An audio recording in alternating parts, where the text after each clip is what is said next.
प्यारे दोस्तों, क्या आप जानते हैं कि गंदम की रोटी इंसानी सेहत के लिए इंतहाई नुकसानदेह है। ये यकीनन बहुत सारे लोगों के लिए तो ये हैरानकुन बात होगी।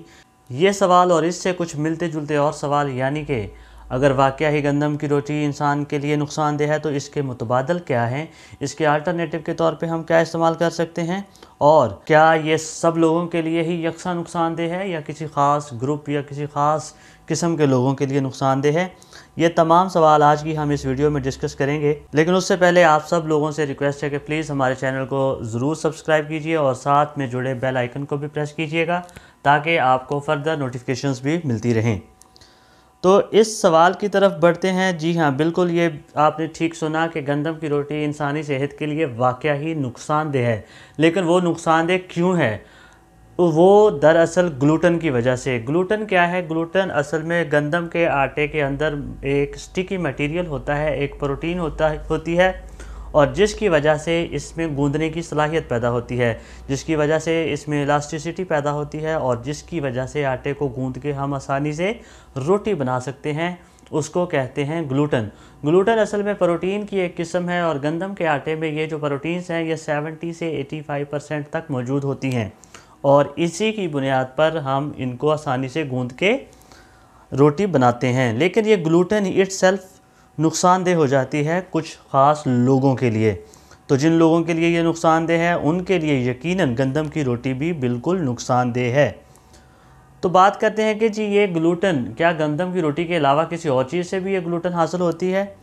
तो जी हाँ, ग्लूटेन के अगर हम सोर्सेज़ की बात करें तो ग्लूटेन के डिफरेंट सोर्सेज़ हैं। उसमें गंदम का आटा या गंदम की जो रोटी है वो बारले और राय और ट्रिटिकेल, ये 4 किस्म की जो बुनियादी सीरियल्स हैं ये बहुत ही अहम सोर्स हैं ग्लूटेन का, जिनसे ग्लूटेन हासिल होती है। लेकिन वीट यानी कि गंदम ही स्टेपल फूड है, तो उसी पे ज़्यादा फोकस होता है, उसी की ज़्यादा कंजप्शन होती है, तो लिहाजा मेजर सोर्स जो ग्लूटेन का है वो वीट ही है। जी हाँ, तो बात करते हैं कि ग्लूटेन अगर नुकसानदेह है तो उसके हार्मफुल इफ़ेक्ट्स क्या हैं। उस सबसे पहली बात ये कि ग्लूटेन उन लोगों के लिए नुकसानदेह है जिनमें सीलिएक डिजीज़ का मसला है।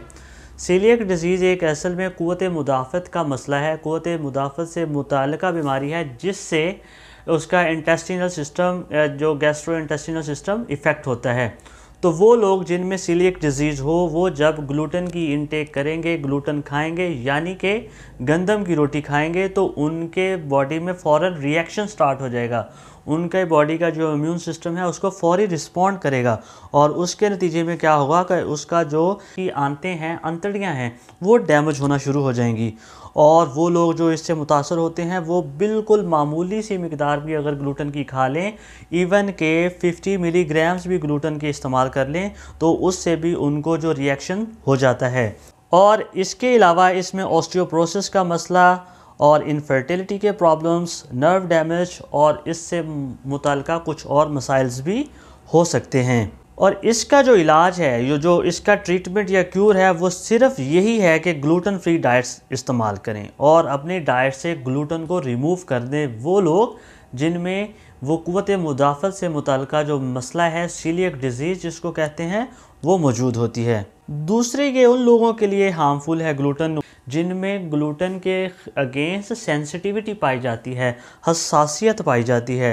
ये सीलिएक डिजीज़ से थोड़ा डिफरेंट है, लेकिन इसके सारे सिम्टम्स, सारी अलामतें जो सीलिएक डिजीज़ की सूरत में ग्लूटेन की वजह से होंगी वो सब इसमें भी होती हैं, जिन लोगों में ग्लूटेन की सेंसिटिविटी पाई जाती है। लेकिन सिर्फ एक बुनियादी फ़र्क इनमें यह है कि इसमें जो इंटेस्टिनल डैमेज है वो नहीं होता, जबकि सीलिएक डिजीज़ की सूरत में इंटेस्टिनल डैमेज भी होता है।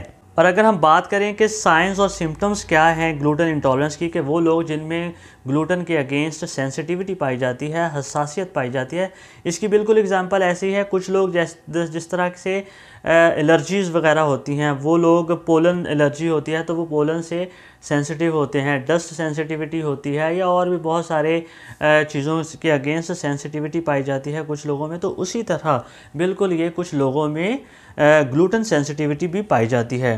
तो जिन लोगों में ग्लूटेन सेंसिटिविटी होती है उनमें इसकी वजह से जो मसाइल पैदा होते हैं उसमें ब्लोटिंग शामिल है, स्मेली फीसेस, थकावट का एहसास, वज़न का कम होना, जोड़ों और मसल्स के दर्द रहना, पेट में दर्द, स्किन के मसाइल, आयरन की कमी, दिमाग का चकराना, सर दर्द, कब्ज़, डायरिया और इसके बाद जनाब डिप्रेशन, एंग्जाइटी और इसकी वजह से फिर फर्दर अगर ये कंडीशन ज़्यादा अर्सा तक रहे, सेंसिटिविटी कंटिन्यू रहे, तो इससे फिर आगे जो क़ुव्वत मुदाफ़त का जो मसला है, coeliac disease, auto immune disease disorder, वो भी हो सकता है। तो फिर इसके बाद जो नेक्स्ट क्वेश्चन जहन में अराइज़ होता है कि फिर इसके मुतबादल क्या है हमारे पास, कि वो कौन सी डाइट्स हैं, वो कौन सी फूड्स हैं जो ग्लूटेन फ्री हैं, जिनको अगर हम इस्तेमाल करें तो हम ग्लूटेन के मसले से बच सकते हैं। तो ग्लूटेन फ्री डाइट्स में बुनियादी दो किस्में हैं। एक तो वो कन्वेंशनल फूड्स हैं जो रवायती तौर पर हमारे पास मौजूद हैं, जो रवायती तौर पर हम इस्तेमाल भी करते हैं, खाते भी हैं, तो उनको कहते हैं कन्वेंशनल फूड्स, और वो ग्लूटेन फ्री हैं। उसमें शामिल हैं फ्रूट्स, वेजिटेबल्स, नट्स, लेग्यूम्स, मछली, फ़िश, पोल्ट्री, एग, अंडे यानी, और उसके अलावा ब्राउन राइस, मेज़, मकई, ओट, सोरगम और इसी के साथ मिलेट यानी कि बाजरा वगैरह। तो ये हैं कन्वेंशनल फूड्स जो कि हमें ग्लूटेन फ्री डाइट्स प्रोवाइड करती हैं।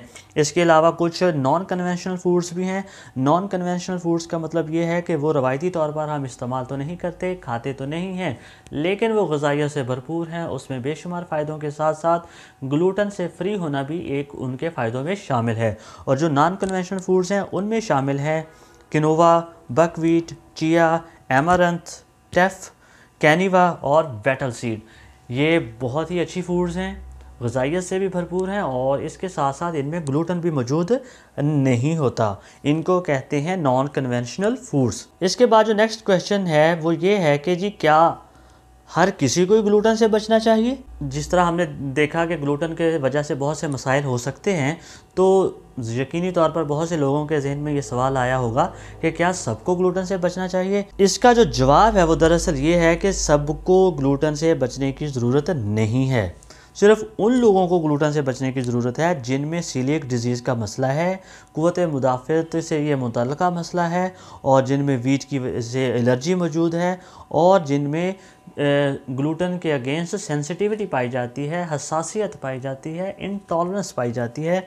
तो सिर्फ इन किस्म के लोगों को, इस तरह के लोगों को ग्लूटेन से हत्तुल इम्कान बचना चाहिए। तो इसके बाद जो नेक्स्ट क्वेश्चन है कि ग्लूटेन फ्री डाइट्स के क्या पोटेंशियल बेनिफिट्स क्या हैं, उनके मुमकिन फ़ायदे क्या हैं? जी हाँ, उनके बहुत सारे फ़ायदे हैं कि अगर वो ग्लूटेन फ्री डाइट्स इस्तेमाल करेंगे तो ग्लूटेन की वजह से जितने भी मसाइल उनको हो सकते थे वो नहीं होंगे, वो बच जाएंगे। ठीक है, उनको जो मैदे के मसाइल, जो सीलियक डिजीज़ के मसाइल हैं वो भी नहीं होंगे, उनका क़ुव्वत मुदाफ़त से मुतल्लिक़ जो ऑटो इम्यून सिस्टम के मसाइल हैं वो भी नहीं होंगे, और जो एलर्जी उनको डेवलप हो सकती है वो भी नहीं डेवलप होगी। सो इस तरह के दीगर और भी कुछ ऐसे फ़ायदे हासिल होंगे उनको ग्लूटेन फ्री डाइट्स के इस्तेमाल से। इस तमाम डिस्कशन से जो हमारा आज का टेक होम मैसेज ये है कि वो लोग जिनमें ग्लूटेन के अगेंस्ट सेंसिटिविटी पाई जाती है, हसासियत पाई जाती है, या जिनको सीलियक डिजीज़ का मसला है, वो इसके इस्तेमाल से बचें, और अदरवाइज़ जिनमें ये मसाइल नहीं हैं वो ग्लूटेन को इस्तेमाल कर सकते हैं, खा सकते हैं, उनके लिए तमाम उसमें फ़ायदे मौजूद हैं। और अगर किसी में सीलियक डिजीज़ का या ग्लूटेन सेंसिटिविटी का मसला नहीं है और वो फिर भी ग्लूटेन फ्री डाइट्स पे शिफ्ट होते हैं, तो वो उनके लिए एक एक्सपेंसिव प्रोडक्ट के अलावा कुछ ज़्यादा फ़ायदेमंद साबित नहीं होगी। ये तो थी आज की तमाम discussion. Thank you very much.